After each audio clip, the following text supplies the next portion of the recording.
it's 9:30 on my cell phone. It must be. So I'd like to call the meeting, regular open meeting of the United Laguna Woods Mutual Board of Directors, a California nonprofit mutual benefit corporation. Today's date is January 14, Tuesday, 2025, at 9:30 a.m. in boardroom, and also we are virtually available in Laguna Woods Village Community Center, 24351 El Toro Road, Laguna Woods, California. We established quorum, so I am calling the meeting. The purpose of this meeting is to conduct the regular United Mutual Board meeting in accordance with Civil Code 4930 and was hereby noticed in accordance with Civil Code 4920.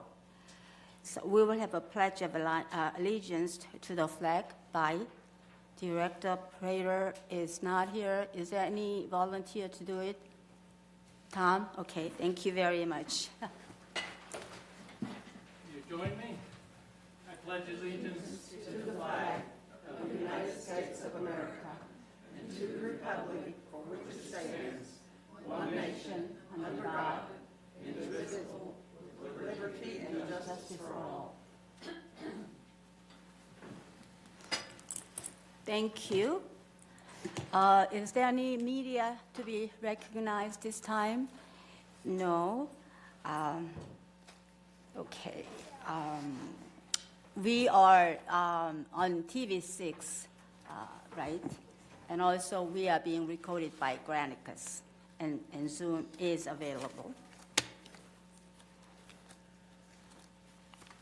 I'd like to entertain the motion to approve the agenda. Is anybody who move?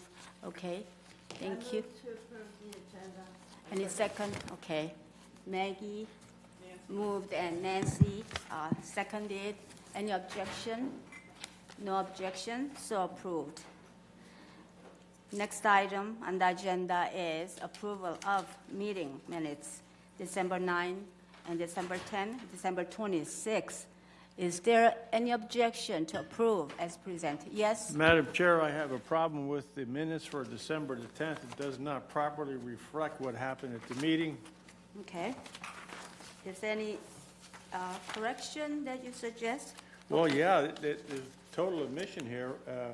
If you look on number 5B, 12 of 22, at the bottom it says here, Director Liberatore commented and questioned the item in discussion. I didn't comment or question. I made a motion. Okay. And the motion was to, is covered under Section 26 of R&R, 12th edition. All right. And that is, I object to the consideration of the question, and I stated that.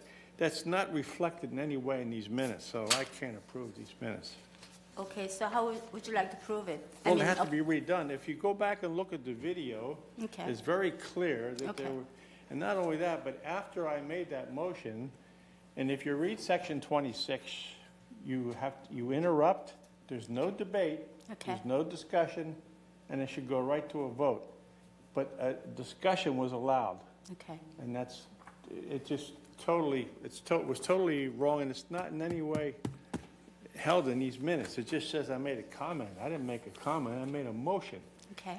And if you read Section 26 of Robert's Rules, which is our parliamentary authority, Right.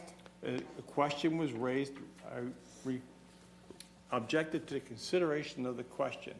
Okay, so can we just approve A and C without B? All right, Maggie? What we do in this case is No, she didn't. we change Director Liberatore's line to say, Director Liberatore made a motion to stop consideration of the question. And that corrects the minutes. Okay. Yes. May I add that we can make an amendment to the minutes here at the meeting, so that way you guys can approve the minutes as amended. Right, So I'll add that portion to it. right. Okay. So that makes the minutes All correct. right, okay. But Yes. it doesn't make the minutes correct that a discussion was allowed to pursue. It was a direct violation of Section 26 of Robert's Rules. That's correct, but our only question right now is to Is how approve the to, minutes. how to approve the minutes. So you are going to, okay, Tony, so are you going to, I mean, let us make it that way then. You have objection on December 10th minutes, so why don't we approve December 9th and 26th? You have no problem with that, right? Okay, so let us do that. Do we have any objection to approve the minute of December 9th and December 26th as stated? Second. No Okay, I'm asking the objection. I move that we accept 5A and 5C. Okay. And retain B for discussion. Okay. So, well, my question is, any objection to do it? So no objection, so it's been approved, A and C, 5. Okay, B, Tony, so what was the original motion? How would you proceed it? So you Well, just... I made a motion. Wait, I just made a motion. Is there a second? No.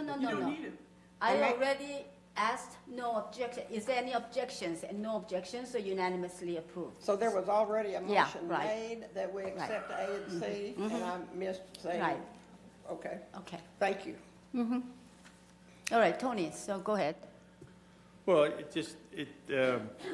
the whole thing is that the secretary's notes are supposed to properly reflect what happened at the meeting. These don't. Okay. They don't reflect what happened. We know I made the motion, but then a discussion was allowed to happen. That was totally, it's just out of whack. So you just want to change some notes here, I don't know. She didn't. If you go back and look at the videos. So are the entirety of those minutes incorrect, or is it just that portion you're talking about, Anthony? Well, the whole dynamic of the meeting is that the question was raised that Section 26, that I resent the consideration of the question. That has to be raised. And then- Okay, Secretary Pro Tem, Maggie, could you make a, Okay, statement? All right. And then also, did Sue Quam make a motion? Yeah, I don't think so. I think all three items, the last Right, three items are wrong. Okay, go ahead, Maggie. right. All we can do at this point is to correct the minutes. As to whether we have a further discussion at a different time or add it to a different agenda, that's a different question. All we are doing at this time is correcting the minutes. Well, then the other question, did Sue Quam make a motion? We don't think so. Okay, Sue, raise a hand, since you mentioned about the Sue. Okay, Sue, can you speak, please? Yes, I'm sorry, I don't. We cannot hear you. You can't hear me? Okay, let me try again. There. Okay, better. Okay, is that better? Mm-hmm. Okay, I'm sorry, I don't recall if I did or not. We'd have to check the record. But I want to make sure that we don't make this mistake again. Would Anthony please state again, I missed that part. I know he said after some motion, we cannot have debate. So would you repeat, Director Liberatore, what that motion was? So we don't I make this objected to consideration of the question. Okay, thank you. Okay. So Secretary, can you, Michaela, what is your suggestion? Yeah, we have the video on Granicus, so I'll go back and rewatch it.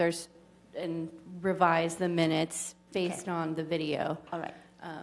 I So- apologize that there were errors, but moving forward, you guys do get the board packets in advance, so if you see errors in these minutes, All right. I would appreciate if you could email myself and Paul any revisions, so that way we could do it in advance instead of having to do it at the meeting. Okay, thank you. So, Nancy? Yeah. Just to succinctly sum up, I think we want to, Michaela, you want to look at the last three items on page 12 of 22 under item 5B on Granicus for your focus. Thank you. Okay, then we are going to review the minutes of December 10th, 2024, and we will revisit next time. Is that okay? I move that we do that. Okay. I move that we have staff reconsider and check the minutes and correct them according to the video. A second. Okay. Any objection? No objection. So approved that way. Thank you very much. Okay, report of chair.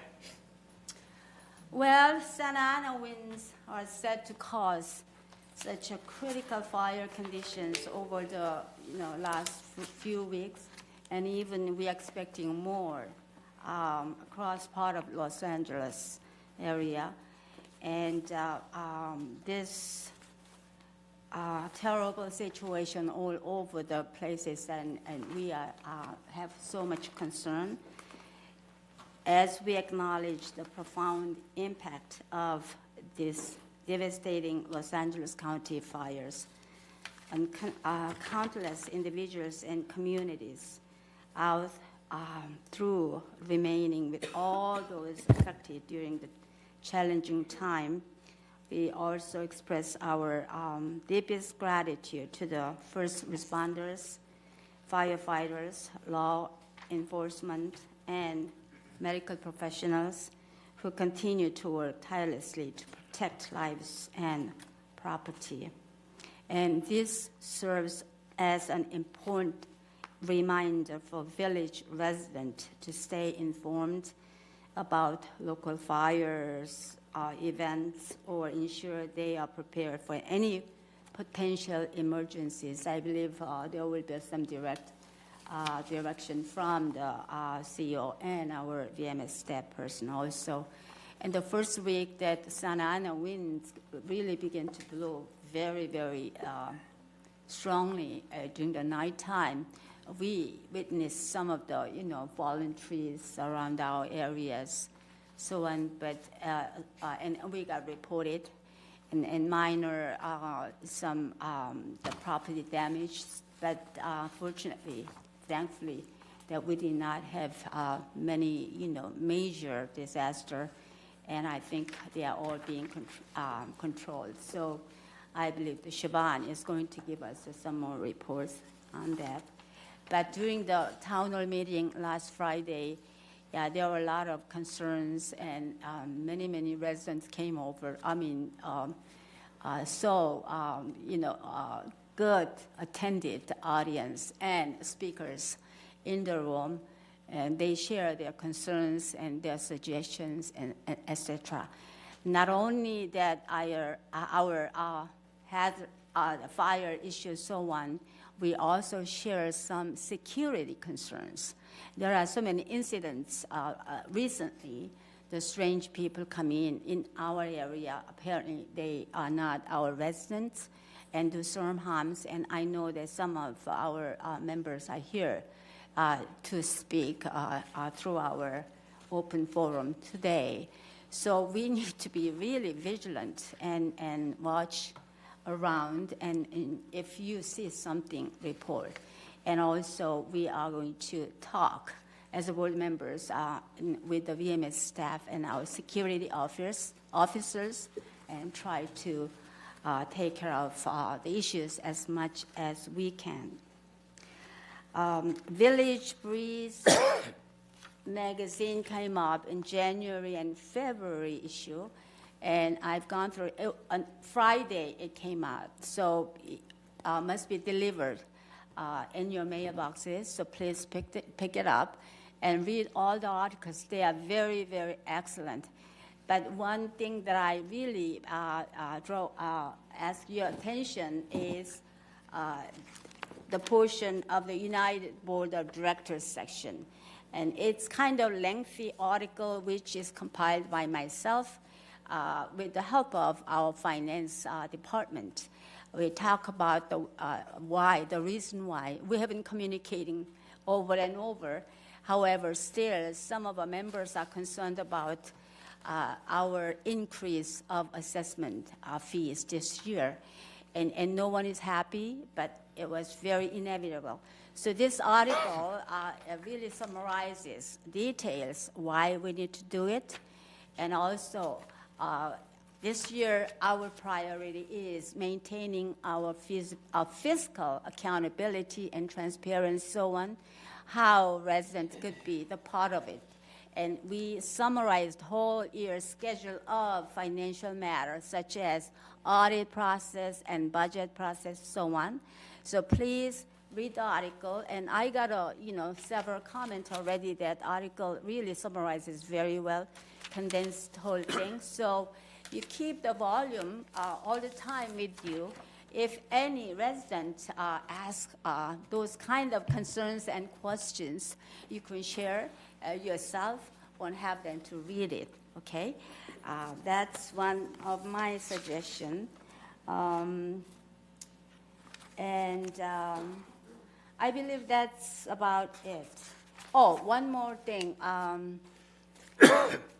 During our new resident orientation last Wednesday, again, there were so many people, all this meeting, the field, and Maggie was the one who really assumed the leadership. She started present, but Jeannie, vice president, and myself and our treasurer, Charlie Prater, we were all there sharing informations and so on, and the residents really, really appreciate it. So it's quarterly orientation session. So I suggest if the name of the meeting was New Resident Orientation. We call NRO, but we decide not to really name the new resident. Everyone, even though you are old resident, you can always come in and you could collect a lot of helpful information, not only for the United Mutual, but also throughout the village lives. So it was very successful. Thank you, Maggie, and thank you, the rest of us who were there. Okay. Number 7 on the agenda, open forum. It is limited 3 minutes per speaker. At this time, members only may address the board of directors regarding items not on the agenda and within the jurisdiction of this board of directors, which means United Mutual only. The board reserves the right to limit the total amount of time allotted for the open forum to 30 minutes. A member may speak only once during the forum, and speakers may not give their time to other people. No audio or video recording by attendees, and no rude or threatening comments. And members can attend the meeting by joining the Zoom link, which is written on the agenda, or call 669-900-6833, or email meetings@vmsinc.org to have your message read during the open forum. Okay, is there any member Yes, on the our list? Okay. first speaker is Imelda Aguilera.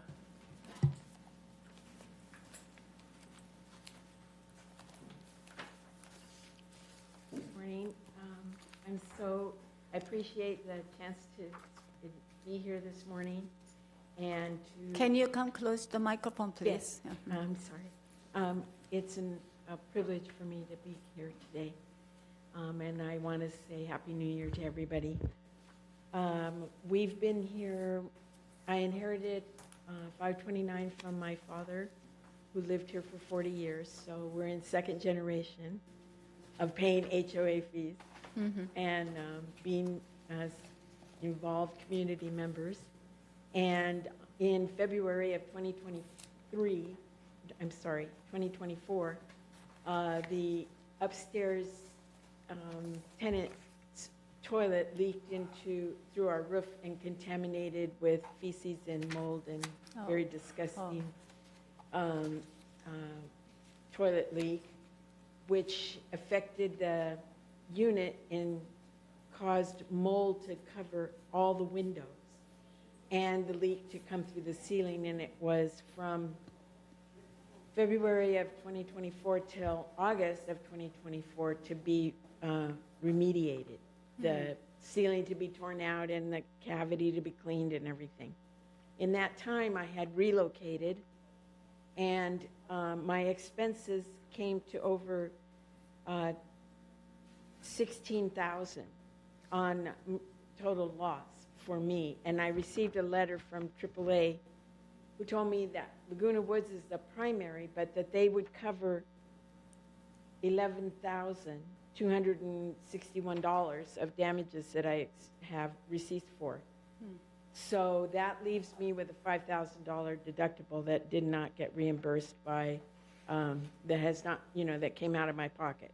The reason I'm here today is because I would like to ask if the windows could get replaced in my unit, since the workman said you can't just clean. I said, what solution now that you've disinfected the ceiling, can I use this on the windows? And they said, no, it'll just come back. You have to replace these.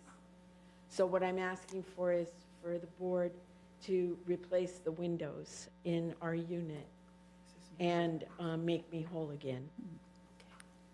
Thank you. Did you all give all the information, your model number and all the Yeah, I came, procedures? when I came here about 6 months ago with Okay, the right. whole folder, because the repairs were so delayed that until I came and requested, additional support to help me move forward in my life, Okay.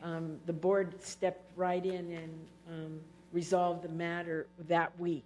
So Okay. everything was done. So the folder is somewhere All right. about the damage and the mold in the ceiling and all the photographs Okay. and now the drama.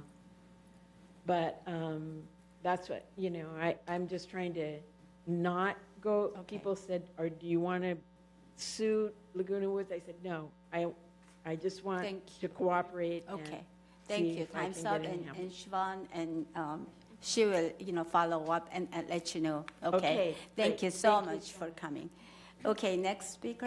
Next speaker is Dory Newman. Okay.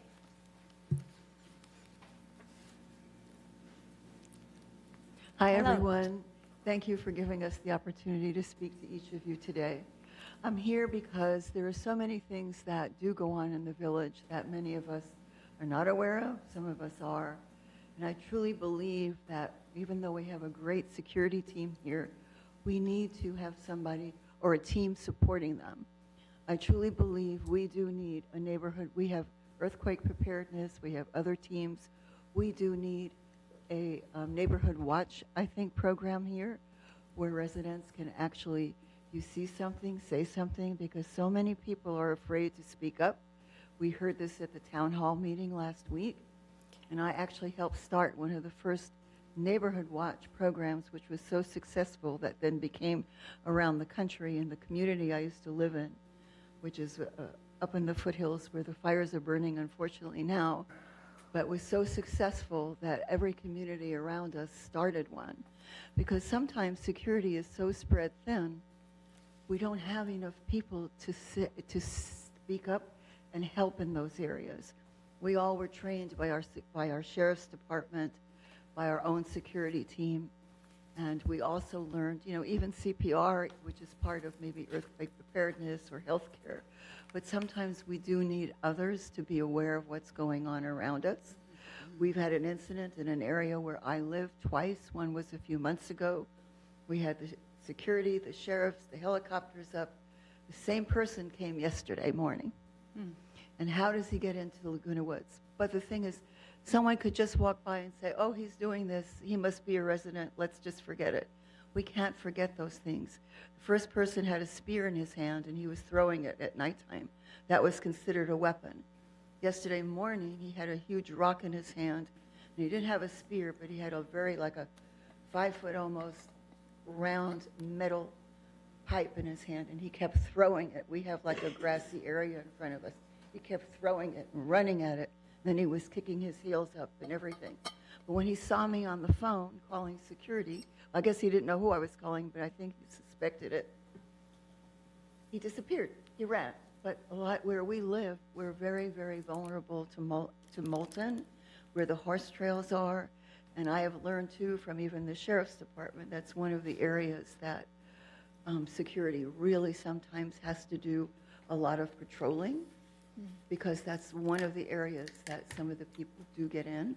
I'm hearing now they're coming in from the Aliso Creek area, and security can't be in every single spot all the time.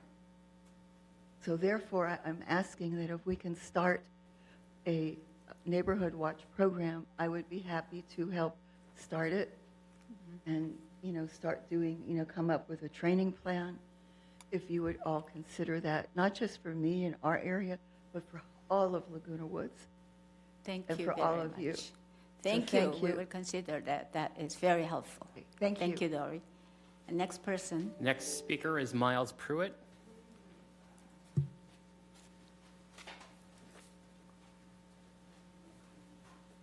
Good morning, members of the board. Good morning. Thank you all for volunteering. I know this must take a lot of your time up. Yes. So my name is Miles Pruitt. I live at 191D. And so I live down near Aliso Creek. And the reason I'm coming to speak to you today here is we're having a lot of crime issues in my area. Specifically, the homeless people are coming in somehow. As Dory just mentioned, we're not really sure exactly how they're getting in, but we've been having this problem a lot. My neighbors almost every night are either getting their bikes stolen, their wagons. I mean, I would say anything that's not nailed down, but even things that are nailed down. They're bringing in bolt cutters. So this just isn't in just a sort of a nuisance every once in a while. It's almost every night we're being inundated by the homeless. As you may or may not know, there's just outside of Laguna Woods jurisdiction, there's a homeless encampment on the creek. So the sheriff's department's aware of this, and they come in and they do what they do. It's, they'll come in and they'll move them and they'll go somewhere else, but they're not going far. But they seem to prey on Laguna Woods. They feel that we're an easy spot to come in and get whatever it is that they're going to get. And they get to basically come and go, I think, with a high degree of impunity. As I say, I don't know how they're getting in. Maybe the security director would be able to discuss that in more detail, what his thoughts are. The sheriff's department's given me some ideas about what they think. I've met with the chief of security, talked about these issues in the past. And the reason I'm here today is, so last week at about 8:45 in the morning, I saw a gentleman on I called him a gentleman, I saw an individual on my front patio attempting to get my electric bike. I walked out on my patio, confronted him. He ran. We ended up in a tussle. I have a black eye as a result. He hit me in the eye. So I'm healthy enough to sustain that kind of thing. But my neighbors are in their 90s. Yeah. A lot of single elderly women. They're terrified. And they can't just move away. They can't just say, well, Laguna Woods is no longer a safe place to live. I'm going to move. I don't know what the answer is, but it reminds me of the LA County fires. Like the residents and the people are telling you the reservoirs are dry and the equipment doesn't work. Right. And so I don't really think we need to wait till the whole place is set on fire before we do something. I think this is a good time for a plan to be put together. Thank and you. I know that resources are always stretched.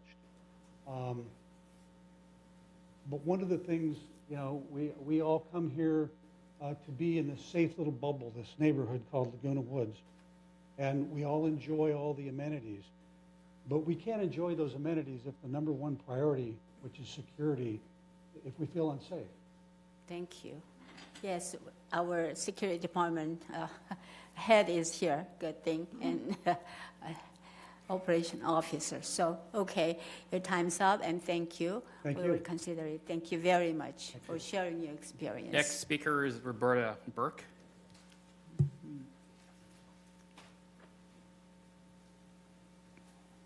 Good morning. Good morning.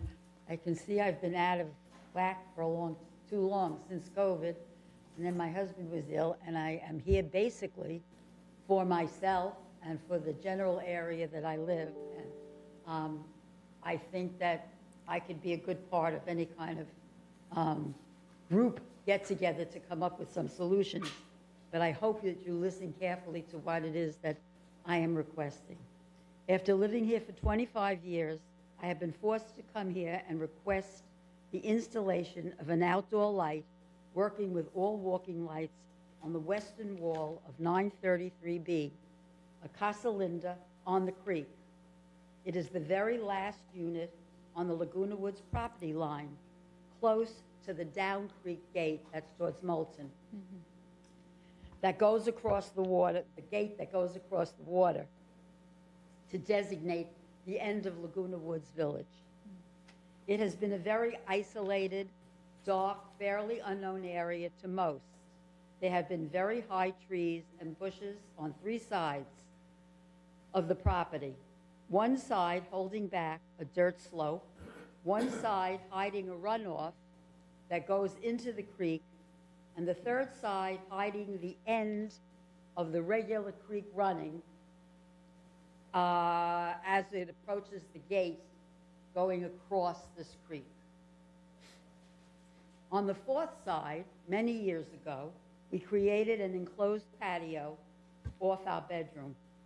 Months ago, I awoke at 2 a.m., went into the glass room, and saw a man sitting on the bench outside that room. Oh, no. When I turned on the light, he fled. Security came and placed a camera on a tree in this big, tremendous, open, dark area and informed me that we had a problem with intruders and homeless people. Now, after 25 years, this came as a surprise, you know. It was the first time I was uncomfortable living here and requested a light outside from just shining on this open area from M&C. I was told to come to this board meeting and make the request because there is no program for those kinds of lights. Since my request to M&C, having nothing to do with this incident, this past week, the 30 feet of bushes, 30 feet high and 60 long, that was holding back the slope. There's a slope that goes up to other homes in back of me, but we couldn't see anything because the bushes have been so high, and anyone in that area or going to those homes saw nothing also. They couldn't see down.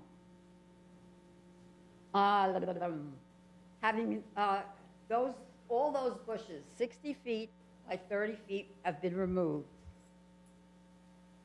leaving any residents and their family members a great place visually accessible for fun jumping on the slope. Sadly, at night, and teenagers who come to visit do these kind of things, sadly at night. Can you summarize it? Time's up. So. My time's up? Yeah. Can you summarize it and finish it? Well, what I'm asking for, because now it's all open and these kids can see it easily, and people coming to do no good can now get to, they can see to get to a totally enclosed area of the runoff. Okay. And they cannot be seen by me. They can't be seen by security. And I'm requesting that light, which the house above me has had for 25 years that I'm living there. Okay. So it isn't an unusual request. All right. But I would like to say, please, that I haven't been down there in a number of years. Okay. But where the gates are by the creek, anybody can come in on the sides. They talk about them coming in underneath. They don't necessarily come in underneath, and you can't put any barbed wire there. It was taken off when I moved here because the dirt that flows down the creek when it rains gets all caught up in the barbed wire and the water backs up instead of going out to the ocean. Okay. So anything that you're going to do, yes, I really would have, at that area, I really would appreciate someone talking to me. I was the only eyes and ears for a very long time. Thank you. Thank you very much. All right. More next speaker is Christine.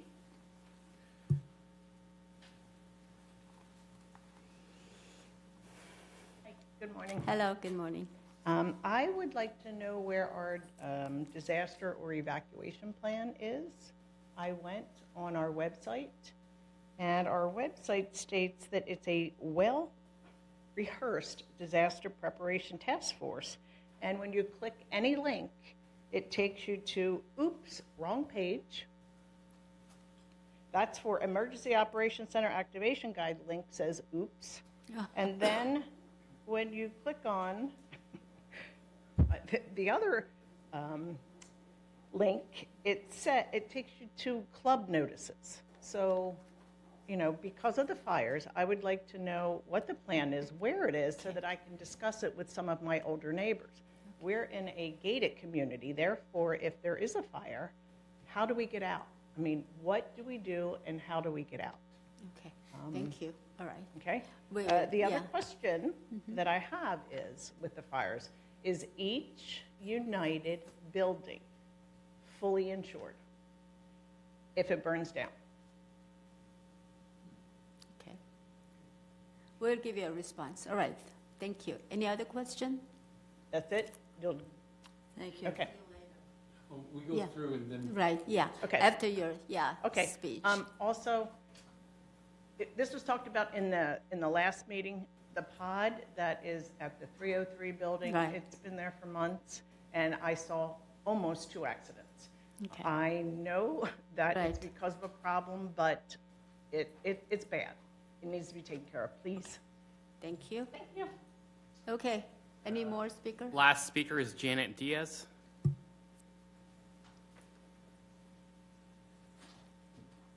Good morning. I wanted to discuss or just get an update on Resolution 101, 2282. United Governing Page states that felons are not allowed to live in our community. And also in the Village Breeze, March, April 2023 also states that.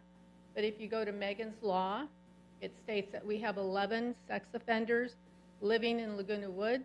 1 is in violation currently, and I inquired about this last year, and I'd like to find out who is allowing them to move into our area, and currently, if that's going to continue. Okay, thank you. Right, Siobhan, do you have any response to those speakers? I would like to start by calling up Security Director Nunez. He can address Okay. the security measures, the evacuation plan, Okay. and Megan's Law.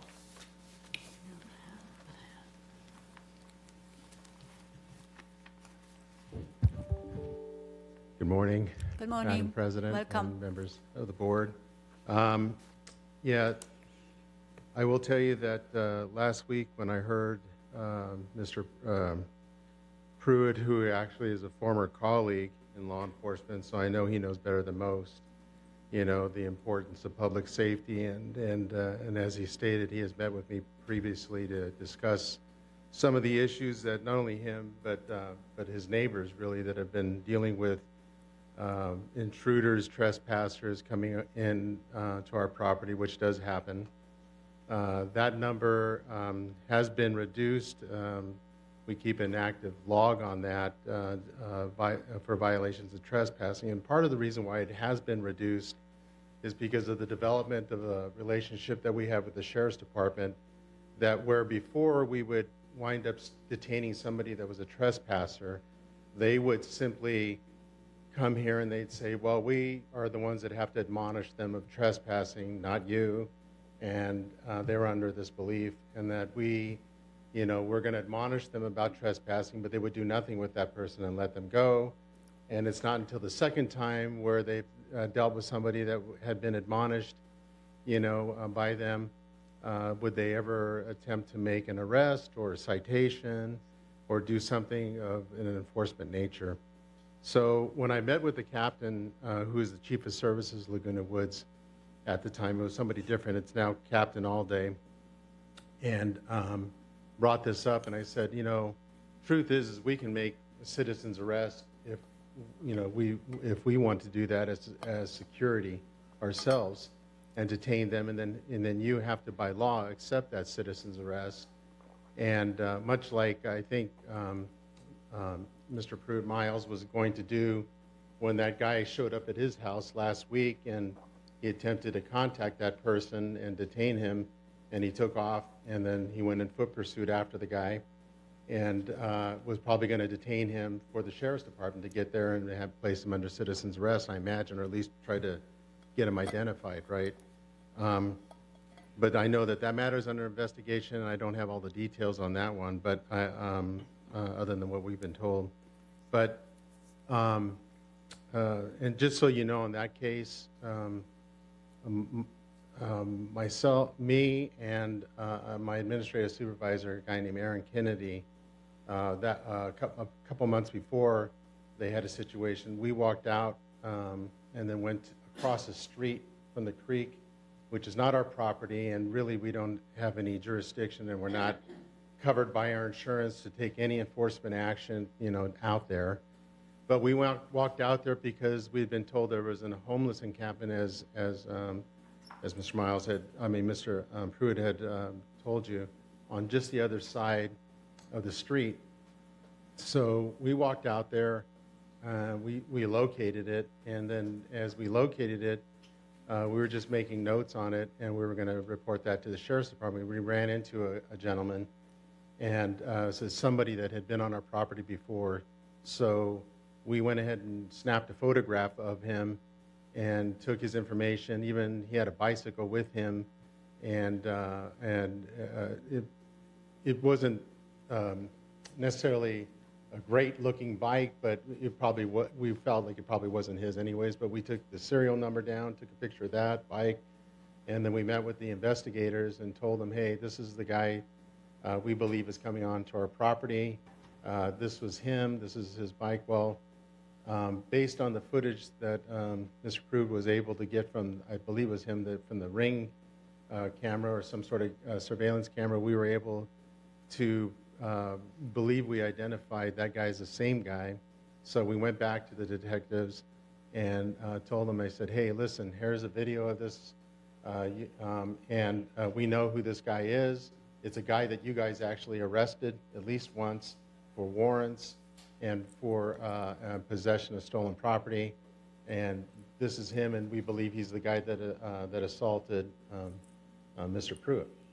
And so they actually have his name. I'm not sure where they are in that case. Obviously, it's a criminal matter, and so they're handling that, but they definitely have an identified named suspect in the assault, and what looks like he was, being casing to steal some more property. The truth is although when we were first notified about the gates not being up at the creek on the north end, they had already been replaced on the south end. We put a camera up, what they called, a field camera up there, so that we could monitor anybody coming through there. And we look at it, and it's been up there for several months. And other than animal life, we haven't gotten anybody that's gone through that area, at least. On the north end, we don't have one set up, but we're working on that. And they did replace the gates up there and secured them. And so that's part of the target hardening, if you will, of the area. But it's still a porous border. It always has been. It's a little bit difficult to make it completely, where you can't get in. And I've told the board this before, that you could build a lock that nobody could defeat, but then no one could open it either. And that's the only way you can build a lock that you can't defeat. And so we can make a place that's pretty well fortified. I think one of the things that I did express to Mr. Pruitt, and actually a few of his neighbors and a lot of neighbors outside of the United, even in Third, is that with their help and doing what they do, and I think the idea of the neighborhood watch was one of those things, was being an extra set of eyes and ears, reporting that, but to immediately, when you see somebody suspicious, when you see something that doesn't look right, immediately not only call us, but call the sheriff's department. I mean, they're the ones that are going to investigate the crime. They're the ones that are going to actually arrest these people if there's something that that's arrestable, and try to stay out of harm's way by doing so. And let them take whatever comes that way from the people that are here, illegally. I was trying to look up the guy with the spear only because I remember there was a gentleman with the spear, but he actually wound up being related and was invited by one of the members here and was on here there. So I don't know if it's the same event that we're talking about. And I think he was eventually, the one guy that we had was detained by the Orange County Sheriff's Department. And I think it was what they call 5150 of the Welfare Institutions Code. He was not mentally able to take care of himself or was a harm to others, and was taken for at least 3 days for observation for that. And so the gates have been put up, like I said. We've had extra patrol checks. What we're really doing is trying to work with the Sheriff's Department to do even a better job of doing more patrol in our area. This is, even though it's a private property, it's their area as well to patrol. And we've seen them out there a little bit more. We've had our folks out in those areas that, but it's not just, like you said, somebody had said, it's not just the flood control, where obviously there has to be some room under the gates to get water and debris to go underneath there. And if you wanted to, you could crawl underneath there, I imagine, or crawl over.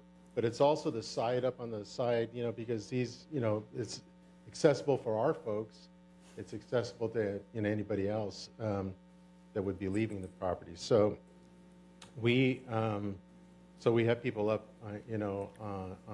on those areas, just monitoring that areas, and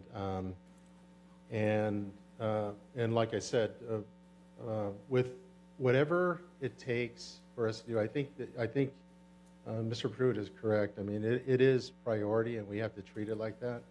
And we're reassessing our, what our needs are based on what the needs are of the community in terms of what our needs are for staffing and all that. Currently, we're working with the appropriate, level of staffing, because it's been brought out that it's, it's a 4 square mile property, and we have like 15 gates that, have accessed, and those are just gates that, cars can go through. We have a lot of areas where pedestrians can get through. We actually go around the entire perimeter. It takes us about 9 days to go through the entire perimeter looking for breaches, is what we call them. And then we mark them up, usually with yellow tape, to let our sidewalk and streets and sidewalk people know that there has to be a repair done, because there's either what they do sometimes is on the barbed wire, they put something like a carpet or something on top of it and mash it down, and they're able to get over the barbed wire, or they cut holes in a chain link fence. So whenever we come across that, we mark it with yellow tape, tell them where it's at. We do what they call a SSR, and we make a service request for them to repair that. And then, so every 9 days, we're going around the entire property and the entire perimeter checking for that. So we're constantly vigilant, of breaches that are happening within our perimeter, and they happen, unlike, I guess, the fire that are going on, and that was mentioned, where they actually had, people reporting things and not doing anything about it. We are actually trying to do some things about it. Obviously, we're not going to be successful in keeping everyone out, and that's, we hoped that would be the goal. But the more difficult we make it, hopefully they'll move on to somewhere that's less difficult. And I can tell you by the crime rates that are surrounding our area, you would know that they are definitely going to other neighborhoods and committing the same or more crimes in Laguna Hills and Mission Viejo and Lake Forest. And it's not just us. And then they're committing more violent crimes in those areas as well. But it is shocking that we'd have a suspect, I would call him, and as Mr. Pruitt said, he called him a gentleman, but he said, a subject, an individual. But it is shocking that somebody like that, would actually strike one of our residents, in trying to get away. But, we can't have that, and we've told the sheriff's department. I believe they're on it, and I know that they have like I said, a suspect identified. I don't know if they have him in custody yet, but they know exactly who this person is. Thank you. And we'll be able to, make a further arrest. And in terms of the EOC and I'll have to look on the website for that. It was working, I know, because we reviewed all that before we launched to make sure it was making connections. So I don't know what happened, but, the plan is on there. The plan is currently under revision right now with Jacob Green and Associates. They're working on that. We did a plan that was a gap analysis between what the city is required to do for us and what we're then left with, and seeing what we can do to supplement that.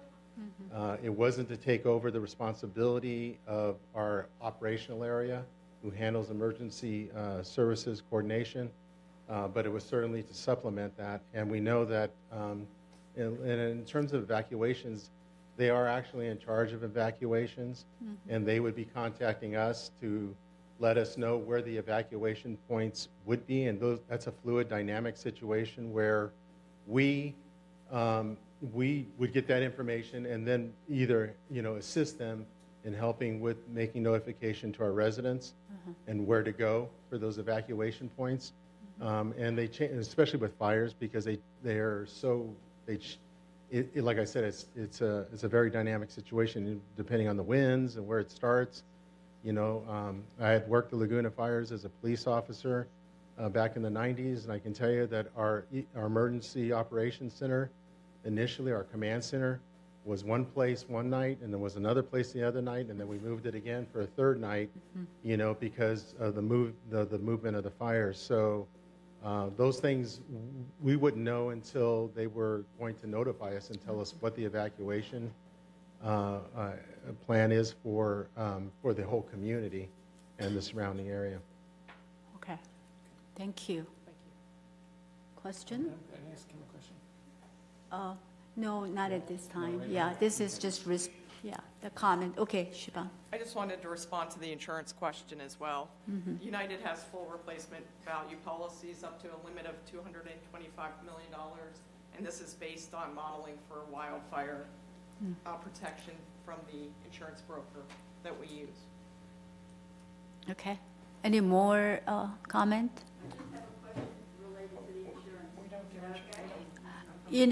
This is not question and answer session. You had a comment. If you have a question further, then we will contact you. Please leave your name and your model number.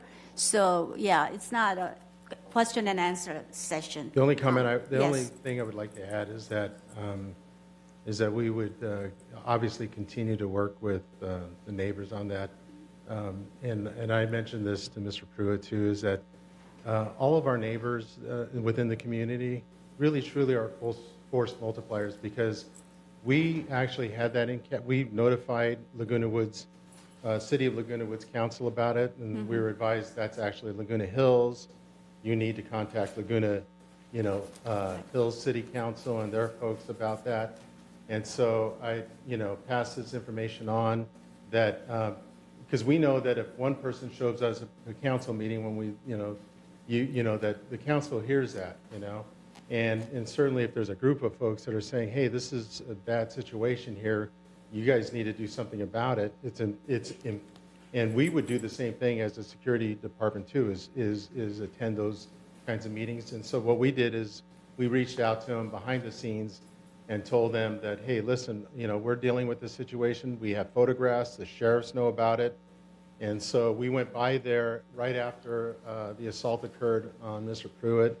I was actually in another board meeting at the time, but I had my command staff go out there and then go out to the actual encampment, which is, like he had mentioned, had moved. Where they go, they may come back, but at least, we got some help through the city to have that place and the sheriff's department to have them remove that camp. Okay. Thank you, Eric. Thank you. More response? No response. You have a response? The Georgiana? only thing I was going to say, in addition to the insurance question, is that we have a $100,000 deductible.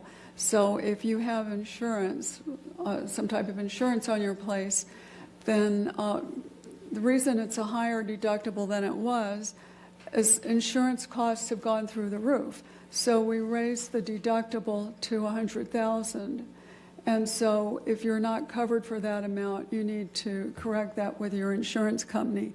And all insurers don't offer that. I changed companies and I went to AAA to get the $100,000 deductible, and it maybe cost me $36 more a year or something. So it's not a high cost thing, but certainly helped us save on these escalating insurance costs. Right, thank you. Any comment? Nancy? Right. Relative to the security issue, the other thing is I think people talked about lighting, so that should be in the toolbox too, because we have notoriously bad lighting. And these motion detectors I've noticed some people put on the roof or solar powered are great, because there's nothing like lighting to deter someone from doing something naughty. Yeah, I was just back there talking to the Director of Operations, Carlos Rojas, and we were talking about the lighting when that comment came up and seeing if what we can do, and working with other departments to facilitate that. Thank you. All right, yes, Tom? Yeah, I'd like to say, I think Christine asked if we were fully insured, and we are not fully insured. We have our value is $1.8 billion in buildings, and we're insured for $225 million. So that would constitute roughly 100 buildings burning down before we reach that $225 million, but we are not fully insured. It would be cost prohibitive. All right, thank you.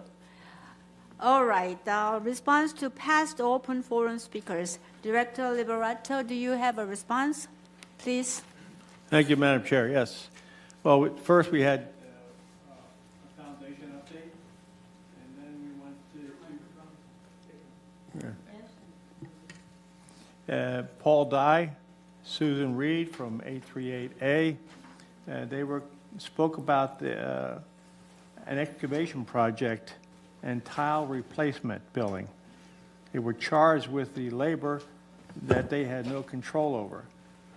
Maintenance staff reached out to the residents and then let them know that they had the option to request a meet and confer. And Fanny Khan of 2073C, she was disputing a chargeable service for cleaning up the oil spill in her carport. Her request to waive the bill was previously denied.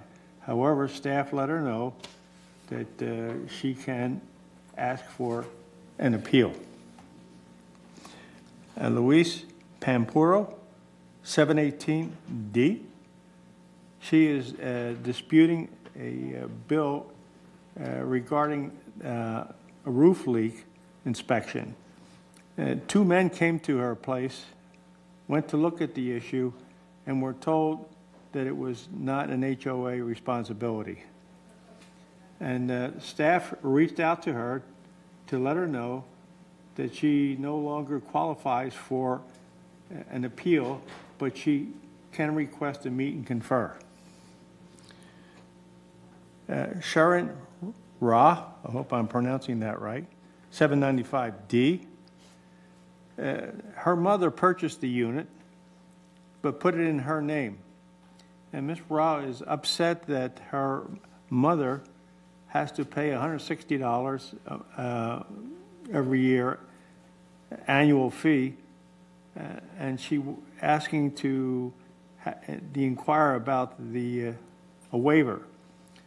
She is advised to request a meet and greet, a meet and confer, to ask the United Board to see if they will grant her a waiver.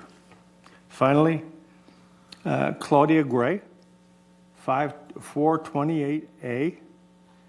She talked about a safety concern about, as we were discussed earlier, this pod that was placed near her area.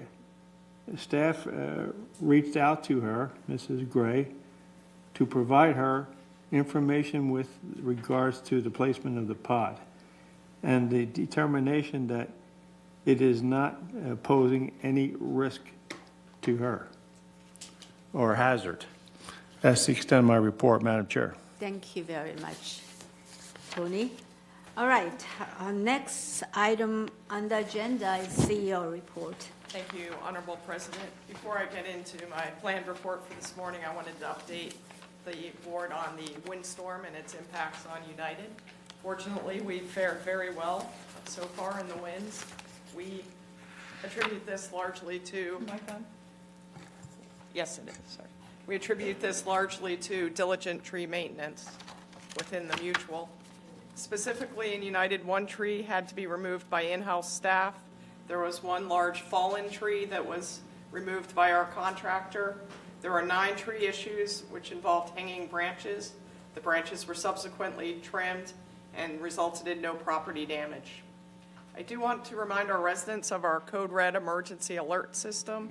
This is the system VMS uses if there's an emergency in the village. It contacts residents by phone, email, and text messages, assuming that those numbers are on file with us. Residents are encouraged to register for Code Red using the Code Red icon in the lower right-hand corner on the village website's homepage. So again, if you're not registered for Code Red, we do encourage all residents to register for that system. This morning I wanted to focus on sharing an update on our 2024 resident satisfaction survey. This survey focus is on our strategic plan goal, which is to provide exceptional service. This, like any other goal, requires a clear and reliable means to measure progress and success.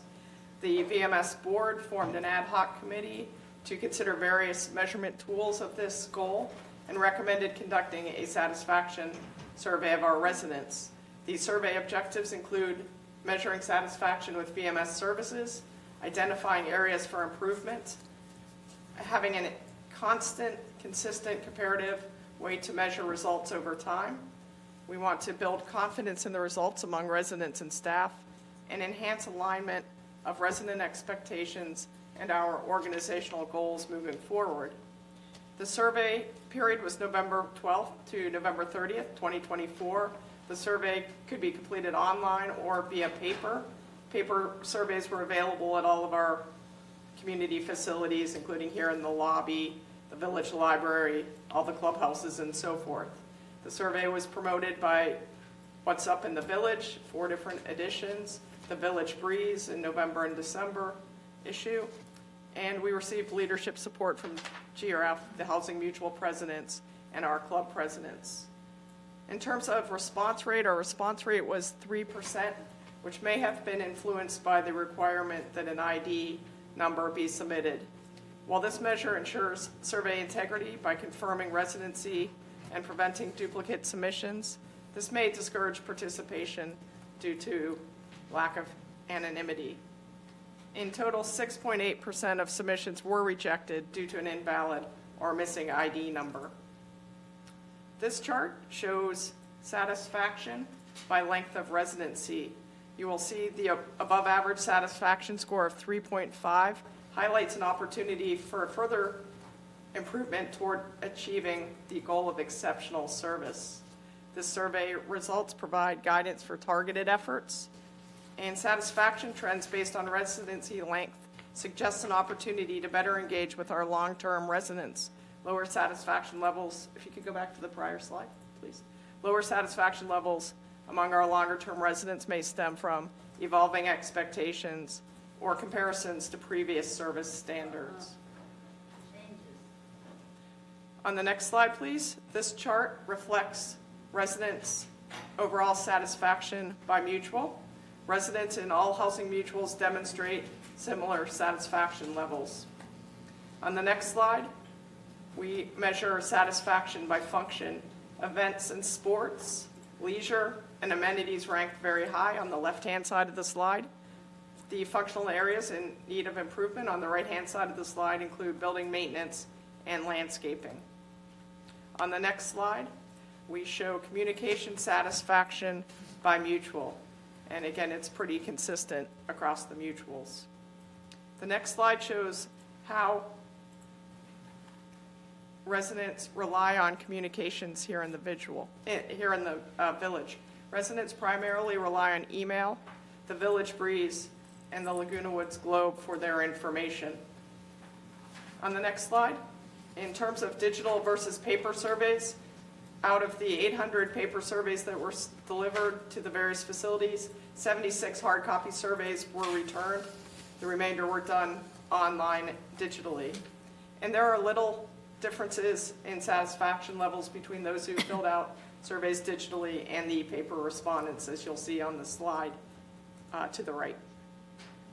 In terms of satisfaction levels between those who submitted digitally and those who submitted via paper, the satisfaction is pretty consistent with the exception of security and maintenance, which have small differences between digital and paper respondents.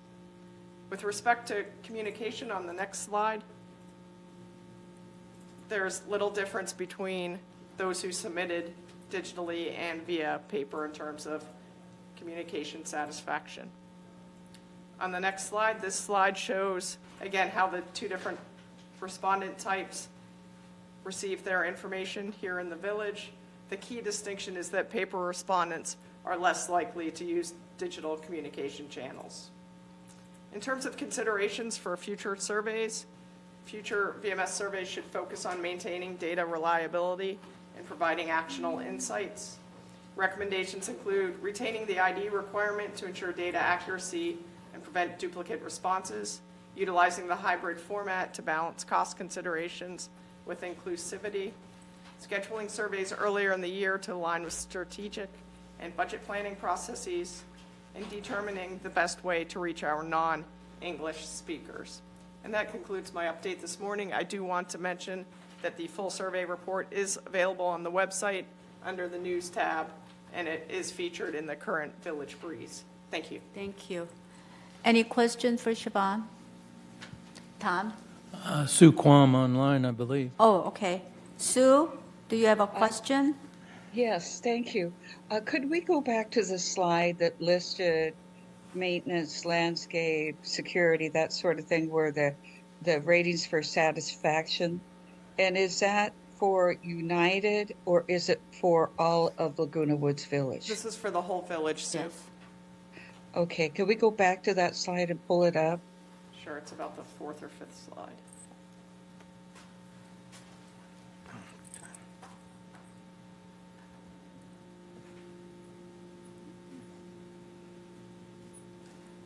One more. Thank you.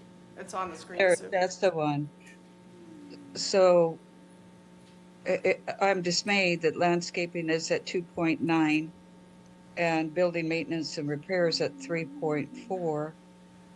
And I'd like to know whether that's funding or the services that they currently receive. I just fear that we're not putting enough into. There are a number of factors that can contribute to that. As we mentioned, longer-term residents have seen a decline in the funding associated with landscaping. Before VMS was on board, PCM had very high funding levels, and then they cut them in about 2014. And so since then, we've been at a lower level of funding, but there are a number of different factors, and we'll be happy to discuss those with you at the Landscaping Committee. Oh, thank you very much. I just wanted to highlight this as we go into future budget discussions where things might need to be looked at. Thank you.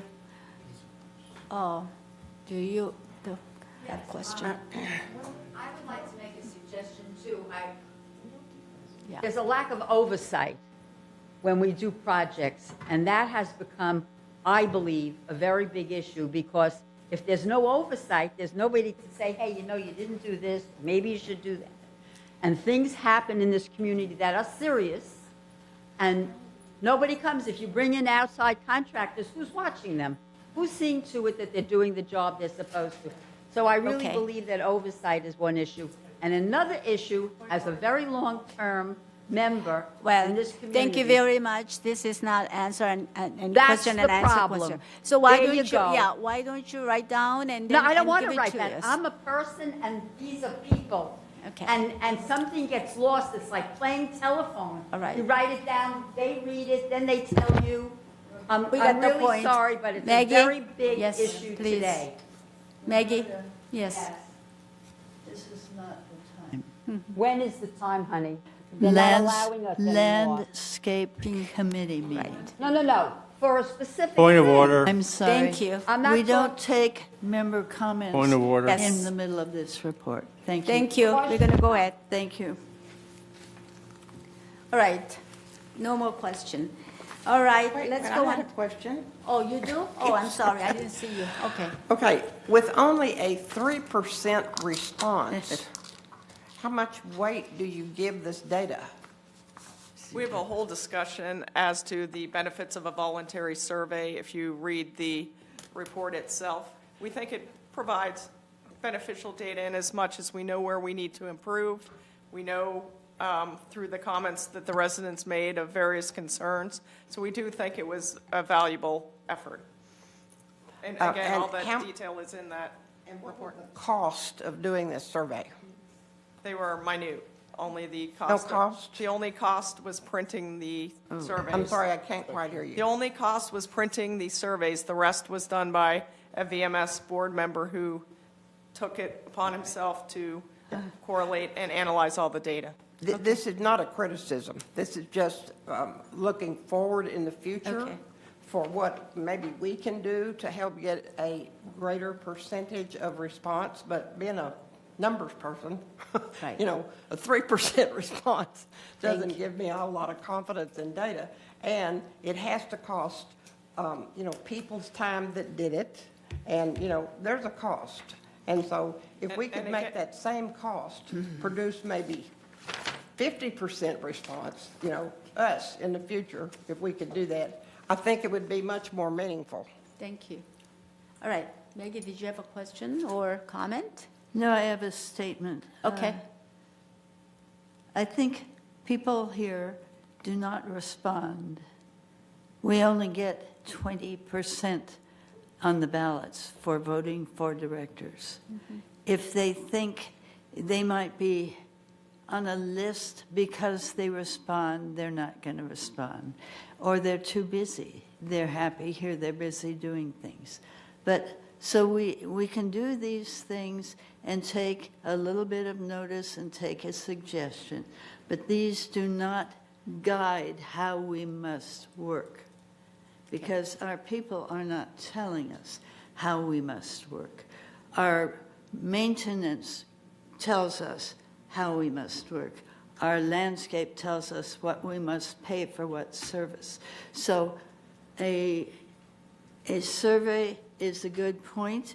We can take some guidance from it, but that is not the law. We have to determine in our committees what these services must be. Right. Thank you. Thank you. Okay, move on. Next item on the agenda, number 10, consent calendar. All matters listed under the consent calendar are recommended for action by committee and will be enacted by the board by one motion. In the event that an item is removed from consent calendar by members of the board, such item shall be the subject of further discussion and action by the board.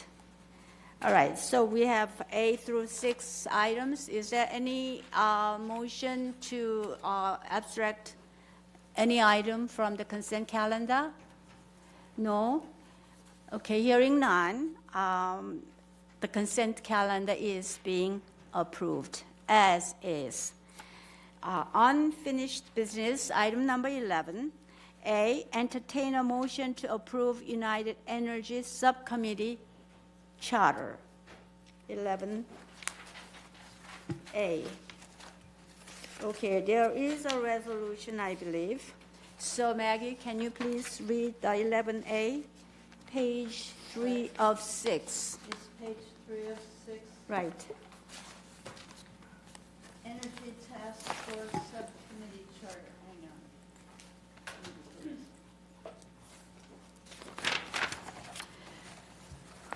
Whereas on November 12, 2024, the Board of Directors considered and approved the formation of an Energy Task Force Subcommittee pursuant to Articles 8, Section 1 and Section 2 of the bylaws of this corporation, and whereas the Board of Directors also designated the Energy Task Force Subcommittee report to the GRF Maintenance and Construction Committee, and whereas the Board of Directors may appoint 2 or more united directors to serve on the Energy Task Force Subcommittee, and whereas the Energy Subcommittee will advise and develop strategic recommendations for consideration by the GRF Maintenance and Construction Committee and the Board of Directors, and whereas the duties and responsibilities of the Energy Subcommittee include, 1, perform the duties imposed on all advisory committees as established in the United Bylaws, 2, work and coordinate with staff departments and united committees to understand and resolve impacts of Energy Task Force Subcommittee recommendations, 3, receive reports from staff and monitor United Mutual's solar production activities. 4, work and coordinate with staff departments and United committees to review and develop electric vehicle charging options. Now therefore be it resolved January 14th of 2025 that the Board of Directors and this corporation hereby approves the Energy Task Force Subcommittee Charter, and resolve further that officers and agents of this corporation are hereby authorized on behalf of the corporation to carry out the purpose of this resolution. I move this resolution. Is there any second? Okay, Nancy seconded. Yes, question, discussion, Tony? Thank you, Madam Chair. I'd like to make an amendment, and the amendment is to remove the word task Okay. force from this resolution. Is there any second to the amendment? Tom? Okay, any discussion for the amendment? Tony, can you explain amendment? Well, the concept of task force, again, is not dealt with in Davis Sterling nor in Robert's rules. And we use it here to staff to run groups that are dedicated. For instance, we have a disaster preparedness task force that's run by staff, and we have Director Nunes, in charge of that. So I think that task force, that name task force belongs to VMS, and that should be included in our resolution. That's not necessary. It's redundant, I guess. And it's not dealt with by Davis Sterling, nor is it dealt with by Robert's rules. Thank you. All right, so amendment is to remove the task force. I Maggie? second the amendment. Oh, I believe Director Tuning seconded. Yeah, she already, he already did. Yeah. So, Okay, thank you. okay, we are ready to move, we're ready to vote for the amendment. I'm sorry. Clarification on what we're voting, what's the... Oh, okay, the resolution, the title here, Energy Task Force Subcommittee Charter, we are removing the word task force. So it's going to be Energy Subcommittee Charter, right? That's the amendment, right? Yeah, I do have it on here on the minutes I have it redlined to remove the word task force on this resolution. All right. Okay, any comment? Emmanuel? Right. Thank you. Thank you, members of the board. I just want to point out to the board the other item, if you wish to do so today, is to appoint the members that you wish to serve on this energy subcommittee. Okay, thank you. Now, are we ready to vote for amendment? Would you like to vote yes to the amendment? That is the removal of the words task force. Right. Call for vote. All right. Let us vote. Sue, can we have your vote, please? Okay, she voted yes. Okay. Excuse me, I'm not getting anything here. You have to use your mouse. You have a mouse there? Actually. There you go.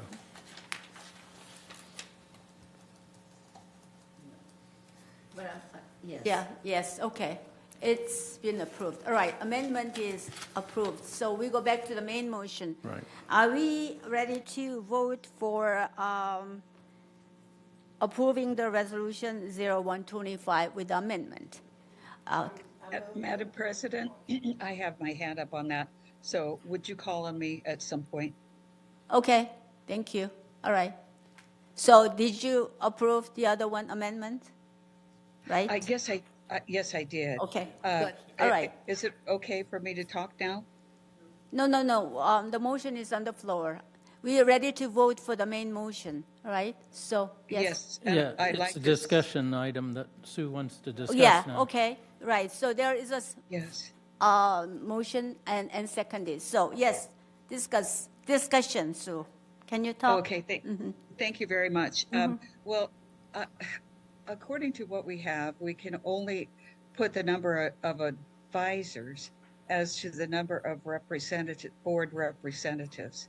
And I'm unclear as to how many people there will be, because is this a third, a GRF No. and United? Because it's under the GRF maintenance. So how many members are there really? No resolution. The third phrase is that whereas the board of directors may appoint 2 or more United directors to serve on the energy subcommittee. So the board members will be there, not just advisors. I understand that. You're supposed to match the number. You can match up to the number of advisor or board members. So my concern is that we have very few people who really understand this on our boards. And I think we need to get outside experts who are our members or perhaps beyond that to participate in this. So Well, we only according, have 2. generally speaking, according to our governance, we can have the advisors not more than number of the committee members. So we could have some advisors who has expertise and ideas, so on, right? Right, Manuel? Yes. Okay. So let's vote to vote for the resolution, passing the resolution 0125XX. Can you vote now?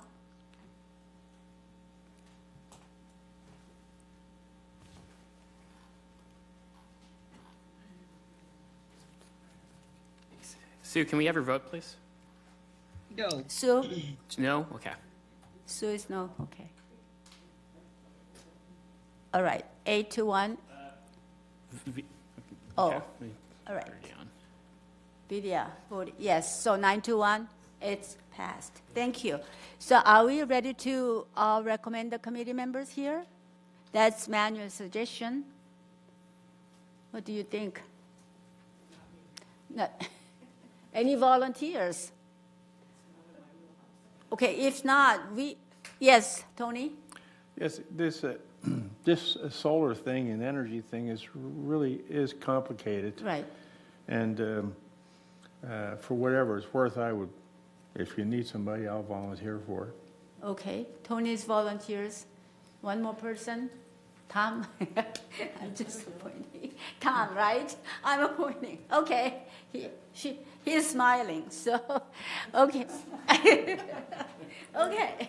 All right, so now we are recommending Tom and Tony. So are we ready to vote or just approve it?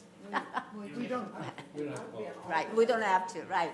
And we have some advisors, potential advisors already express their interest to me. So we will probably make them, meet with them and make them and try to appoint a committee as soon as possible. Okay? Thank you. All right, let's move on to the next agenda item. Entertain a motion to approve the revision to the resale inspection fees procedure and December initial notification, 28-day notification for member review and comment to comply with Civil Code 4360 has been satisfied. So, let's see, 2011. Yes, please. I will read the resolution. Resolution 0125XX, revised resale inspection fees procedure. Whereas resale inspections are utilized to identify any damages, alterations, and/or modifications to the property for which the selling party may be financially responsible, as well as identify any necessary repairs, corrections, and/or replacements that may be the mutual's financial responsibility. And whereas the base rate for the resale inspection fees as established in Resolution 012428 will remain as approved and as followed. First inspection, $360. Re-inspection, if required, $60 additional. Final inspection, if required, $110 additional. Whereas Resolution 012428 did not provide the means for an annual review and adjustment as needed to keep pace with inflation, now therefore be it resolved January 14, 2025, the Board of Directors of this corporation hereby revises the resale inspection fees to include a means for annual adjustments. Resolved further that the inspection fees will be calculated as the product of the estimated number of hours and the adopted bill rates and any unforeseen costs, then rounded up to the nearest $10, and that it be automatically updated annually using the new labor rates, and that each further charge will be billed separately. Resolved further that when a progress inspection is requested or when a request for final inspection fails, the member will be recharged or will be charged a reinspection fee. And resolved further that no fee will be charged for final inspection if, after the first inspection, it is determined that there are no corrections for the member to complete prior to the close of escrow. And resolved further that the first inspection portion of the fees will be billed as a chargeable service to the seller on completion of the first inspection, and the reinspection and final inspection portion of the fee will be collected through escrow upon closing. Resolved further, Resolution 012428, adopted March 12th of 2024, is hereby superseded and canceled, and resolved further that future revisions to the resale inspection fees will be included with the annual assessment letter packet that the Finance Department issues every year in November under the Architectural Review Procedures section of the annual policy statement. And further, that the officers and agents of this corporation are hereby authorized on behalf of the corporation to carry out this resolution. December was the initial notification.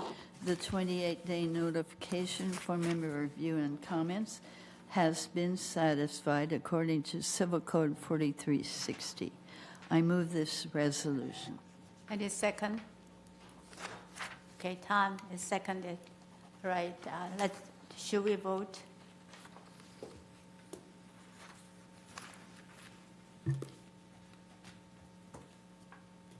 Sue, can I have your vote, please?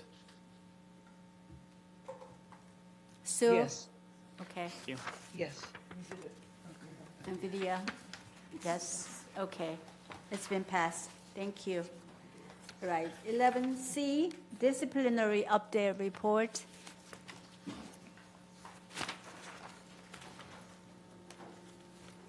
Hello, welcome. Good morning. Good morning. So before you is the disciplinary update report. So the breakdown in your packets is the disciplinary cases for the months of October to December of this year. Did I lose the button? Oh, no, that's not mine. I'll put it The breakdown of the report that's before you is the disciplinary cases for the month of October to December of 2024. We started the month of December with 419 cases and ended the month with 309 cases. Overall, we did see a decrease in the categories of the violations of citations that were issued or disciplinary notices that were issued. Overall, alterations, maintenance, and standards did go down slightly. Animal nuisance also went down slightly. Clutter did go down significantly under all the subcategories. That's very common to the holidays and people being here and setting up their homes for visits, and likewise family members visiting and helping out members. So we always do anticipate that trend to go down. We also anticipate that trend to go up as soon as the warmer weather starts and the spring starts, where everybody's trying to clear up their area in preparation for the summer. Delinquencies went down slightly, and then maintenance overall went down slightly as well. So that concludes my report, and I'm available for questions from the board if you have any. Illegal occupancy went down a lot too. Is it because of holiday season? People are not here much, or any trend for that? It's not usually a trend. We just did notice as well that there were a lot more people who complied for illegal occupancy. We will monitor it for the next couple weeks and the next couple months to see if there is a trend that was created, and we'll report back to the board. Okay. Thank you. Nancy? Francis, I can't recall, but do we have some resource for residents to call or access for clutter cleanup assistance? Yes. The Social Services Department, we work hand in hand with them, and they have a list of resources that they could offer residents for them to call and connect with either vendors or help or assistance of whatever they may need. Might we ask media to put that in the Globe, but also in the Breeze? I could do that. Thank you. Any more questions for Francis? No more questions. It's done. Thank you very Awesome. much. Thank for you. your You're work. welcome. I do have a comment. Oh, So we should have an Easter cleanup then. good suggestion. All right. We are now at the new business town hall meeting. Our director Costello is not here because she's on jury duty. Any person who wants to comment on town hall, anything like that? Yes, Nancy? Yeah, I was there and stepped in. There were quite a few comments with respect to security, which we heard earlier this morning. Second was disaster preparedness, and I really want to make sure that you have access to whatever it's actually being advertised on television, that you want to have access to information from the county more than from the village itself, because they will step in and take control. So those are the two principal things that were on everyone's mind, and it was really a full house. What I observed, I already said the president's comment. Well, and I will say, Yeah. the purpose of the town hall actually was to go over the paint options and discuss that. We didn't have the renderings, but the meeting evolved into quite significantly, obviously, about the fires. But also the other consideration was security. Thank you. So we do not have any plan for next town hall meeting yet, since Jeannie is not here. If anybody has any good suggestion, ideas, please let us know. Okay, 13 United Committee reports. I'd like to have a 5-minute break, but you need to leave soon, right? Well, I'm okay. Oh, okay. Then why don't we take a 10-minute break? Bathroom break, please. Thank you.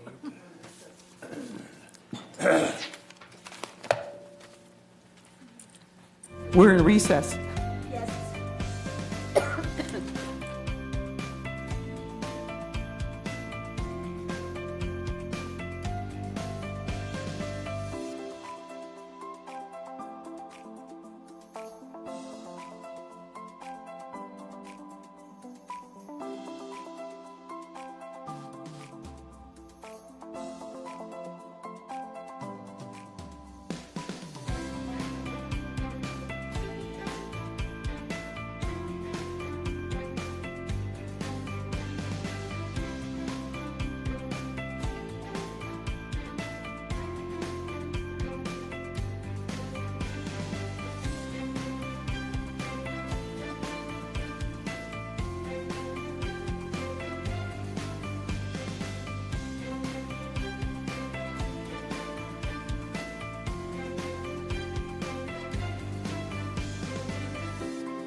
session.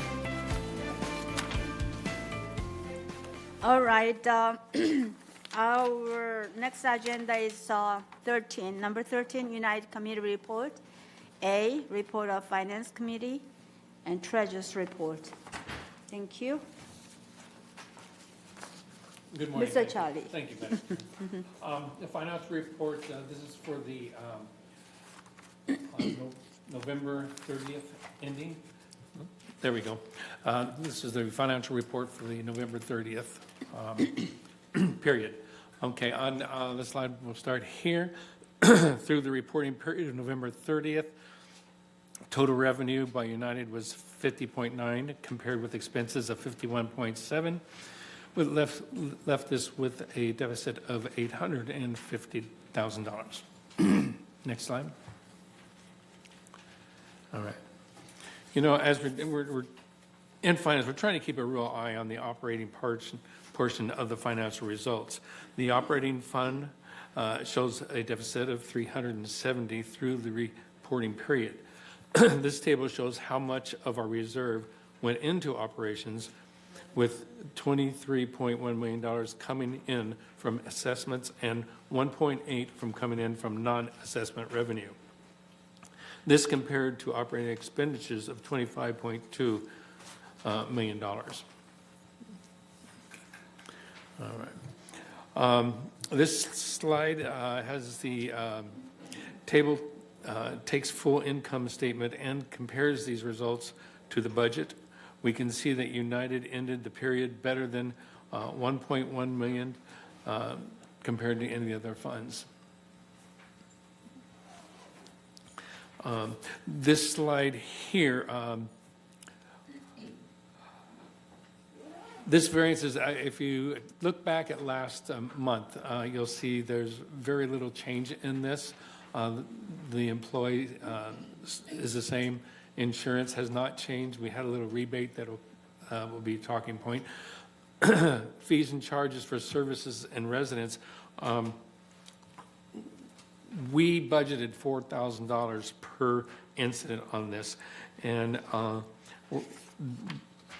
that was an overage amount of money that we did. So we did not get $4,000 per resident improvement. We actually got. Let's see, they have it here. I don't have that exact figure right now, but that's why that has a negative on it. Okay. Outside services, we've had to bring in a lot of outside help early this year, or last year, I should say, during the rainy season. The addition landscape furthered the variances, has outsourced shrub bed maintenance, and they are getting to fill positions. We're going to see a change in this in the December report, I'm sure, because of the outsourcing that we're doing now for the golf course. Those employees have come over to landscape and maintenance, which is pretty nice. There was a total of 17 employees that were offered. 15 did accept positions, and I think hasn't been verified. I think 2 of those have left, but it's filled a good gap that we had, and they are still looking and working on replacing the open positions in maintenance and landscaping. All right. On this pie chart, we show the non-assessment revenues earned to date of $2.4 million. The revenue is organized by category, starting with the biggest revenue generating category, of course, fees and changes to residents, followed by laundry, leasing, processing fees, resale processing fees, and that our largest, as you can tell, is definitely the payroll. Next slide. Here we have the same thing in $2.4 million of non-assessment revenue as presented in the previous slide, and compares to the current year's budget and the prior year's year-to-date. Okay. Next. All right. Here we see the expenses and the dates of $51.7 million, showing that our largest categories, of course, that we just said, employment, related factors of property tax, outsourced services, and insurance. There are our big ones. This shows the same one with comparison to the years past, going back to 23 and 24. Number 9. Our fund balances are shown here.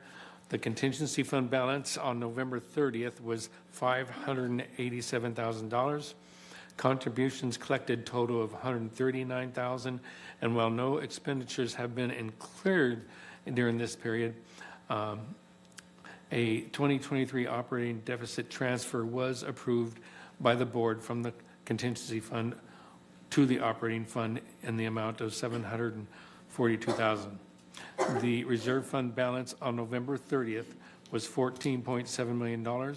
Contributions and investment revenue collected totaled 12.5, while expenditures were 13.1.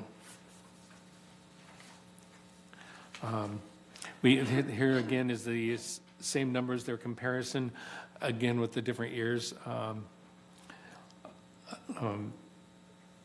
During the history of balances the past 5 years, yeah, which has averaged $19.5 million. Here we see the illustration of the schedule of repayment from the temporary borrowing from the reserve fund. United has kept a close eye on the reserve repayment of borrowed monies from the reserve fund and has paid the balance in full as of October 31st, 2024, consistent with that with what was presented to the board in June. On November 12th, the board did approve an additional temporary borrowing from the reserve with full repayment scheduled no later than March 31st of this year.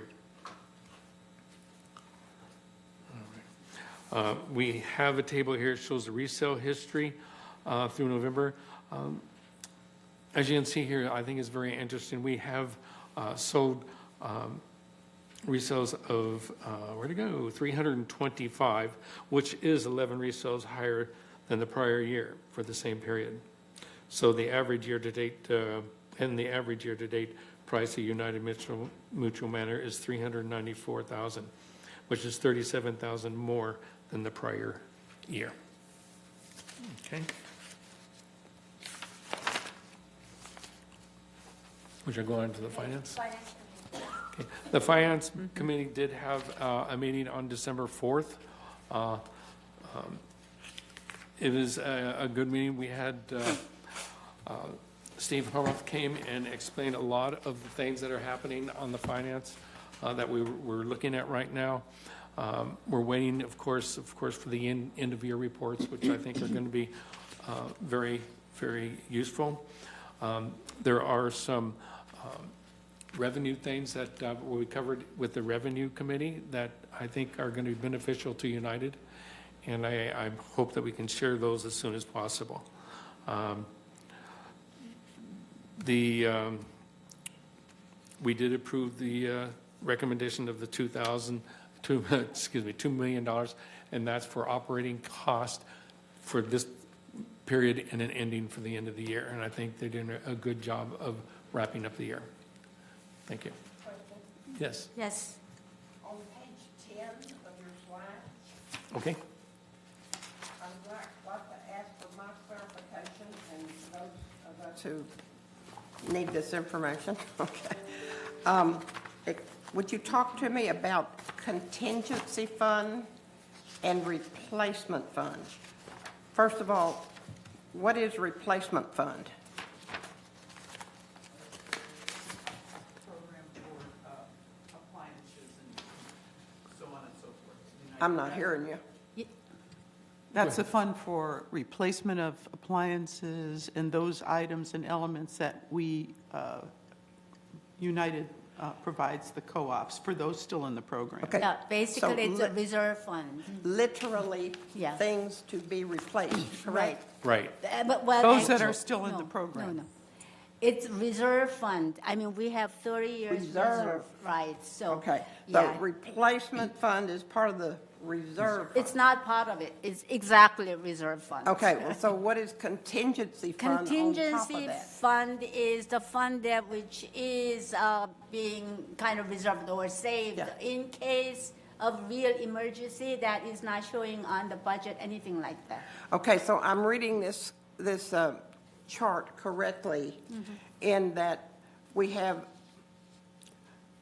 the total of the blue and the orange is what the orange is. It's not just a Right, little. exactly. Okay, thank you. Yes. Yes, Tom. No, actually, the contingency fund is in the operating fund. Yes. And it's strictly for unforeseen expenses, but it's in the operating fund. As Mickey said, the replacement fund is the reserve fund. Right. So when you see contingency fund and replacement fund together, Yeah. that doesn't, they don't go together. That's what's the They're- matter with my Right. brain. Okay. They do not go together. Right. Okay, thank you. Okay. Any more questions for Charlie? Okay, let's move on to next committee report, Architecture Control and Standard Committee by Director Willis. Yes. Yes, the committee met on December 19th, and it meets on January 16th again at 9:30 in the boardroom. And I think at the last meeting, we had talked about the pallets, and we'll be continuing along those lines and some other new items. All right, thank you. Next one is Member Hearing Committee by Director Carlson. Yes, those are closed hearings, and they are meet and confers. They're disciplinary hearings, and there's adjudication of what is a United member's responsibility financially for an item or United's responsibility for an item. Thank you. Continue on the Governing Doc Committee. Please. Okay, the Governing Documents Committee met December 19th. We presented 2 resolutions at a town hall regarding the availability of resolutions to members. The committee directed staff to create a standard operating procedure and bring it back for review and consideration on social media and email address policy. We published member policies to remind residents of the rules and regulations. And we did that at a town hall. Personal items in common area, we're publishing. That's what we did at the town hall. And we're going to have it, it's going to be presented again on the website or online somewhere. And the clutter policy too, because those are the ones most often affecting our members. And they need to know what is bad and what is okay to do and how to report it. Thank you. Our next meeting is January 16th at 1:30. Thank you. Landscape Committee, Director Kwam, please. Sue? I'm sorry, I'm getting there. Yes, we meet on the 4th Monday of the month. And again, we'll be meeting on the 4th Monday of this month. We spent quite a bit of time going over the various reports so that new committee members could understand the various line items that we use. I hope that we get more members attending the landscape meeting. If they're interested, we'd love to have them. Thank you very much. Okay, thank you. And MNC, Maintenance and Construction Committee, we had met November 20th. And the items where we discussed were the washer and dryer pilot program. And one of the vendors, WASH, WASH, came and presented a possible program. And also we are going to invite more vendors next meeting, I believe, and so that we could probably pick and choose and do some pilot program. And also, we discussed annual building exterior paint program update. We have not yet decided, but we will present it. And SB 326 inspection, that was the reported, and we had some inspection done, and some of the structure, about 10 of them were repaired. So we received the report. And then Energy Task Force Committee, now we changed Energy Committee thing, but we had approved today. Well, December 16 meeting was canceled because we didn't have many agenda and Christmas time. So we will have next meeting on January 18th, I believe. Thank you. And then report of United Resident Advisory Committee. That last met on January 9th, and the next meeting is on February 13th, and that's always on a Thursday at 4 p.m. in the Elm Room. So if you have anything that's fallen between the cracks that you need to see results on, then I suggest that you come, and maybe we can point you in the right direction or help you. Okay, United Revenue Committee met on January 23, and we discussed 4 items, which was presented from the last ad hoc committee, and we decided to continue on as a regular standing committee. And we kind of removed 1 item from the 4 items, and then we are continually working with our legal counsel and some of the people who are very, very helpful for us to do it. So very, very diligently working on some area that we could get some more revenues. All right, and next meeting is Thursday, January 23rd. A regular meeting is monthly, and usually after following United Agenda Prep meeting on Thursday. Thank you. Okay, let's move on to GLF Committee highlights. A, report of GLF Finance Committee, Director Tuning. Yes, we met on December 18th. The major item that was discussed was a revenue ad hoc committee for GRF. There was quite a bit of discussion about it being a competitor to United's similar committee in that. And that was the main issue that was discussed, and I think the GRF board has acted upon that recommendation now. Next meeting's February 19th. Thank you. Report of the Community Activities Committee, Director Kwam, Sue. The Community Activities Committee met, and they had several discussion items. Some were whether or not areas in Third that are on GRF property trees should be trimmed and maintained. There was kind of a discussion back and forth as to whether or not it was needed or not. We decided to put it on a rotational basis, just as we do all the other trees in the village. So that was a primary thing discussed.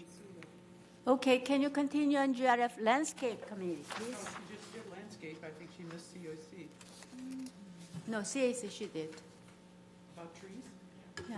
Oh, Few minutes I'm ago. sorry. Yeah. Oh. She did landscape. I did do landscape. Oh, I'm sorry. Okay. Yeah. All right, now community activities. Okay. Having a dyslexic moment. Yeah. I'm sorry, I'm flipping pages as fast as I can. Can we move on to the next one, and I will get prepared for the CAC. Okay. Go to MNC. All right. MNC committee met December 11th, and we had many, many discussions, and most of them are, new members. But they had PAC sound change order was discussed, and bench request in CallSec 314, and Part 3 solo shade cover. It seems to me it's kind of simple item, but they've been, going back and forth. So, and then also EV charging incentive program, so on. So they will continue to discuss those issues. And date of next meeting is Wednesday, February 12th. Thank you. Let's go on to the Space Ad Hoc Committee. Have not met, Nancy, right? Well, actually, we did that as part of M&C, and Right, the key thing there was to sustain the Space Planning Committee and also what to do with Building E to repurpose it. So those were two key things that we actually resurrected at M&C, even though we had a pretty new panel. And so that was, no action was taken other than to officially reinstate those by the committee. Thank you. Report of Media and Communication Committee, Director Blackwell. Thank you. We met on October 30th, and we haven't met since then, so the report is the same as October 30th, which we heard last month. And our next meeting is January 20th, which is next week. So we will have news for our next report. And Okay, continue on Thank to you. Mobility and Vehicle Committee. Same. Maggie? Mobility and Vehicle. Met in October. You want me to handle it? I'm not on that yeah. committee. Yeah, I will take that one. Okay. Yeah, it met in October, and so we've given reports since then. This is one that doesn't meet every few months, and there was really nothing to suggest an update. Okay, Nancy, go on. Security and Community Security, I Access. think we somewhat covered it today. I do notice that this is a meeting that was October, and the next meeting's February, and there's an inclination and a desire to probably have more frequent meetings on this, because it's also security and access, and that's the development of the smart card, Right. which is really essential. So look for that. Okay, thank you. Laguna Woods Village traffic hearing. Lydia, did you meet the Laguna Woods Village traffic hearing this time? I will be attending the one. Okay, but Maggie, did you? I get- attended that one, and we did find several people guilty of the usual habitual running of the stop signs. It continues to be, we cannot be vaccinated against that, apparently. Oh. So that is really what we need. Thank We you. could charge more than $1,000 fine. Okay, report of disaster preparedness task force. Georgiana? Yes, the last meeting for that was November 26th, and the next one is January 28th. And at the last of that meeting, we had discussed the installation of an antenna and items related to improving radio communication within the village during an emergency, as well as looking at what was our responsibility and what would be the responsibility of the police department and stuff like that. And so we're looking at other things related to our responsibilities and filling in any gaps. Thank you. Finally, report of the Information Technology Advisory Committee. Mr. Tuning, please. Yes, the ERP system is in phase 2. I think you can expect to see that there'll be some schedule changes and cost overruns. That's kind of expected in this type of program, so I think we'll see an increase in dollars in the future. And I think you'll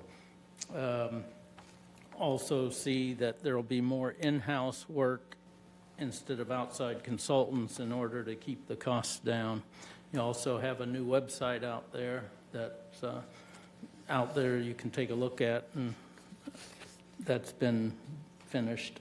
So, Thank you. Nancy, question? Question for Tom, Director Tuning. The focus this year is what? Project management or M&C on ERP? Yes, the field services type of work in that. The main part of the financial's done, not that there's not more to go there, but you're correct. Okay. Thank you. Sue, do you have a question, comment? Yes, I'm ready to report on the CAC. Oh. Okay, the CAC met, and some fun things are going to be happening that are very popular in the community. The Village Bazaar will be hosted Clubhouse 5 on January 25th at 10 a.m. And for the dancers in the community, there are 2 new classes: the return of Latin line dance and Polynesian hula. These are fun classes. I took the Latin line dance several years ago, and that was stopped, and they're restarting it. And then Everybody Loves Dolly Parton. And there's going to be a Kenny Rogers and Dolly Parton tribute on February 15th at the PAC at 7:30. Golf maintenance is going quite well.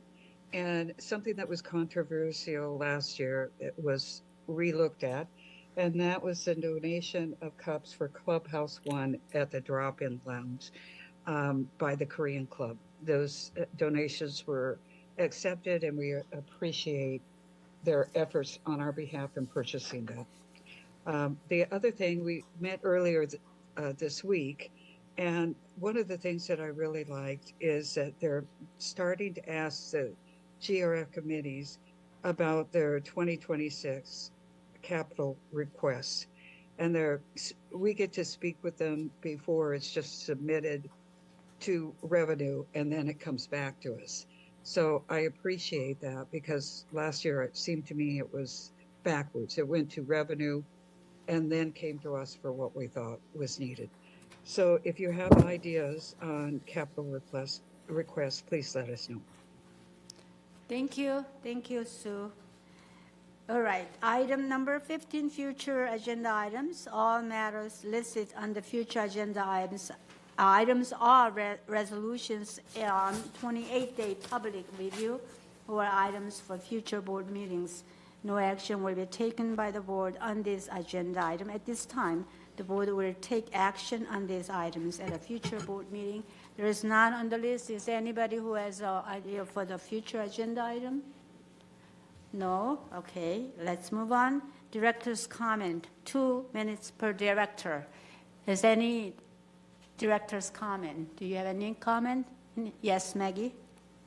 Yes, I was rejoicing with the new Yes. 206 condominium Right. blue book and started reading it immediately. And I found the most interesting page, 56, page 56A1, assessments and assessment collection, establishment and imposition of assessments. 1, power to levy assessments.